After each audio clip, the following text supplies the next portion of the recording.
Movie విషయానికి వస్తే అలంగు real గా ఒక డాగుని బేట్ చేసుకుని ఈ మూవీని తెరకెక్కించారనుకోవచ్చు. డాగుని ఎక్కువ ఇష్టపడే వాళ్ళైతే ఈ మూవీని అయితే స్టార్ట్ చేయొచ్చు.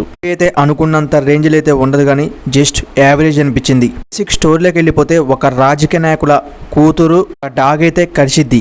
కూతురుని కరిస్తే వాళ్ళ నాన్న ఊరుకుంటాడా? ఊళ్ళో ఉన్న కుక్కలన్నిటిని చంపేస్తాడు ఆ రాజకీయ నాయకుడు. హీరోకి అలాగే రాజకీయ నాయకుడికి హీరోకి డాగ్స్ అంటే చాలా ఇష్టం.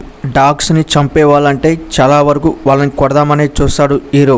విలన్ తప్పించుకున్నాడా లేదా అనేదే ఈ మూవీ స్టోరీ. ఫస్ట్ హాఫ్ వరకు కూడా స్టోరీలోకి వెళ్ళడం చాలా టైం తీసుకుంటది. అలా స్టోరీలోకి వెళ్ళిన తర్వాత అలా గ్రాప్ పెంచుకుంటూ వెళ్ళిపోతూనే ఉంటది ఈ మూవీలో సెంటిమెంట్ సీన్స్ కానీ కామెడీ సీన్స్ కానీ ఇవన్నీ కూడా వర్కౌట్ అయినాయి అనుకోవచ్చు. కొన్ని సీన్స్ అయితే డాగును చంపే సీన్స్ అయితే వేరే లెవెల్లో ఉంటాయి అనుకోవచ్చు. ఇల్లులో చూసే వాళ్ళకైతే ఏడుపు వస్తుంది కూడా ఆ డాగును చంపుతుంటే. ఫస్ట్ హాఫ్ వరకు కూడా చాలా అంటే చాలా డల్గా అనిపించింది. సెకండ్ హాఫ్ ఎంటర్ అయిన తర్వాత మూవీ ఒక సీన్ కూడా హైలీ గట్టిగా ఉంటుంది అనుకోవచ్చు.